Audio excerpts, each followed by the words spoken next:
국민의힘의 그 탄핵 가결한 이후에 진행 과정을 보면 처음부터 끝까지 철저하게 탄핵에 대해서 반대하고, 그리고 이는 12.3 내란을 사실상 옹호하는 것이나 마찬가지가 아닌가라는 그런 생각마저 갖게 해줄 정도입니다. 국민의힘은 왜 이럴까요? 보수 성향의 시민들조차도 대통령의 내란, 12.3 내란은 잘못된 것이며 탄핵할 수밖에 없다라는 주장을 하고 있습니다. 그럼 국민의힘은 왜 이렇게 일반 민의와는 다른 그런 길을 지금 자꾸 걸어가려고 하는 걸까요? 대략 한 5가지 정도로 그 원인을 한번 분석해 볼 수 있겠습니다. 첫째는 잘못된 학습 효과입니다. 2016년도에 박근혜 대통령을 탄핵했는데 새누리당, 그리고 자유한국당, 미래통합당, 그리고 지금 현재 국민의힘까지 계속해서 당이 쪼그라들고 힘들었고, 그리고 많은 어려움을 겪었다. 지금까지도 그 어려움을 겪고 있다. 그래서 대통령 탄핵을 하면 안 된다.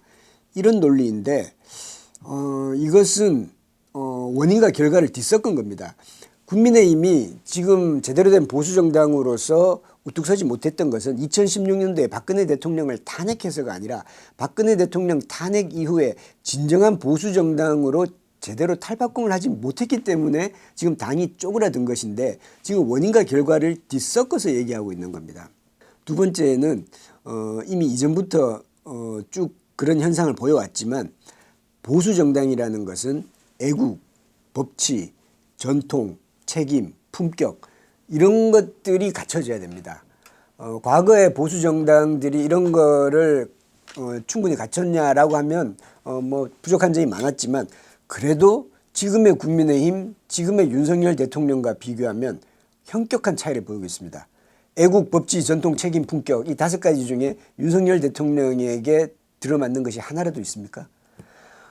그리고 그렇게 되면 모든 정당은 진보정당이든 보수정당이든 가치를 추구합니다. 그 가치를 추구하기 위해서 정권을 잡으려고 하는 겁니다. 그리고 정권을 잡는 것은 그 가치를 실현하고 그것이 우리나라의 국민들에게 도움이 되고 행복이 되리라는 것을, 그 믿음을 실현하기 위해서 정당을 구성하고 정권을 잡으려고 하는 것인데, 지금 현재 국민의힘의 모습은 그 가치보다, 보수적인 가치보다 이권을 앞세우는 듯한 모습을 보이고 있습니다.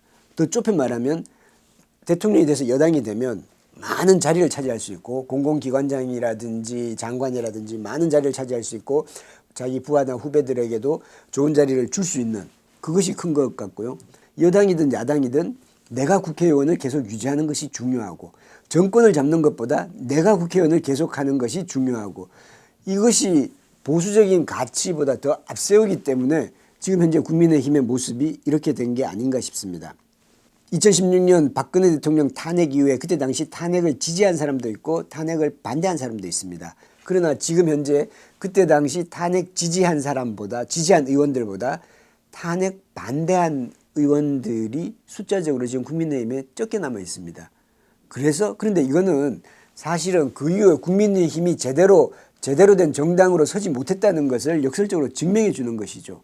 오히려 그때 당시에 탄핵을 반대하고 그리고 그 시대와 거꾸로 나간 사람들은 서서히 도태가 되면서, 도태가 돼야지만이 국민의힘이 지금 우뚝 섰을 텐데, 그때 당시 탄핵을 반대했던 사람들은 그대로 자리를 유지하고, 탄핵을 지지했던 사람들은 점점 더 압박을 받거나 핍박을 받으면서 당을 떠나거나 당 바깥으로 나가게 되는 것은 현재 당이 정상화가 제대로 되지 않았다는 걸 말하죠. 그러나 의원들은 이걸 보고 학습 효과를 갖습니다. 장기적으로는 탄핵을 반대하는 것이 나한테 더 유리하구나라는 왜곡된 학습 효과를 갖게 되는 거죠. 이게 바로 배신자 프레임이라고 합니다. 배신자 프레임으로 대표적인 것을 이제 유승민 의원을 이야기합니다. 유승민 전 의원이 그때 당시에 탄핵 지지에 선봉에 섰던 게 아닙니다. 그때 당시에는 국민의힘 중에서 찬성이 63표였고 반대가 56표였습니다. 찬성이 더 많았던 것입니다. 그리고 유승민 의원은 그중에 원 오브 댐이었던 것입니다. 다만 유승민 전 의원은 그 이후에 바른정당을 세우면서 나갔고, 그 바른정당의 대표가 됐던 측면은 있지만, 그때 당시에 탄핵 소추 단장은 지금 현재 대표 권한 대행을 하고 있는 권성동 의원이었습니다. 그리고 권성동 의원이 빠른 탄핵 심판이 필요하다, 그렇게 말도 하기도 했습니다. 그런데 지금 이 모든 배신자 프레임을 유승민 전 의원한테 다 덮어 씌워가지고 유승민 전 의원이 탄핵 지지했다. 그래서 유승민 전 의원 때문에 당이 이렇게 됐다. 정말 비겁한 거죠. 인간적으로 참 굉장히 비열하다고 저는 생각합니다. 그리고 네 번째로 또 하나 생각해 볼 수 있는 것은 국민의힘 의원들의 상당수가 목적론적 사고방식에 빠져 있다는 것입니다. 국민의힘 의원들이 상당수가 법조인 출신들이 많고 민주당 의원들도 그렇겠지만 뭐 국민의힘 의원들 중에 학교 다닐 때 공부를 잘했거나 또는 저기 사회에서 성공을 했던 그런 사람들이 많을 겁니다. 그리고 그 교회 정치를 하게 됐을 거고 그분들은 성실했을 것이고 그리고 목적을 위해서 최선을 다해서 목적을 성취해내는데 익숙할 것입니다. 그런데 민주주의는 목적보다 더 중요한 것이 절차이고 방법입니다. 국민의힘의 탄핵 반대 논리는 이겁니다. 윤 대통령 탄핵하면 이재명 대표가 대통령 된다. 이재명 대표가 대표가 되면 나라가 불행해진다. 그래서 탄핵하면 안 된다. 이런 3단 논법이 굉장히 이상하죠. 윤석열 대통령도 똑같습니다. 나라를 제대로 운영해 보려고 하는데 야당이 발목을 잡고 야당이 계속 방해를 한다. 그래서 내가 소수 정당이니까 어쩔 수 없이 계엄을 선포해서 야당을 제거한다. 야당을 제거하면 국회가 잘 돌아가고 그리고 국민들이 원하는 정책을 시행할 수 있으니까 국민들이 행복해지고 그래서 선이다. 똑같은 방식입니다. 목적을 위해서는 수단은 어떠해도 상관없다는 것이 극대화되면 쿠데타를 할 수 있는 것입니다. 국민을 행복하기 위해서 민족과 국가를 위해서 쿠데타를 한다. 이게 박정희, 전두환 다 똑같이 그 사람들이 내 사리사욕을 채우고 내가 잘 먹고 잘 살기 위해서 쿠데타를 했다라고 이렇게 말하지 않았습니다. 전부 다 구국의 신념이라고 얘기했고 그렇습니다. 민주주의는 그건 민주주의가 아닙니다. 민주주의라는 것은 절차와 방식을 민주적으로 하는 것이고 설령 그 결과에 대해서는 내가 만족하지 못하더라도 그에 대해서 승복하는 것이 그것이 민주주의입니다. 지금 현재 국민의힘 의원들이 이런 사고방식이라면 민주주의 교육이 잘못된 것이죠. 그리고 이건 시대착오적인 것이고 앞으로 이런 식의 사고방식으로 세상을 살면 안 되고 이런 식의 사고방식으로 정당을 운영하거나 정치를 해서는 안 됩니다. 그리고 마지막으로 중요한 것은 국민의힘 안에서 소장개혁파가 멸종됐습니다.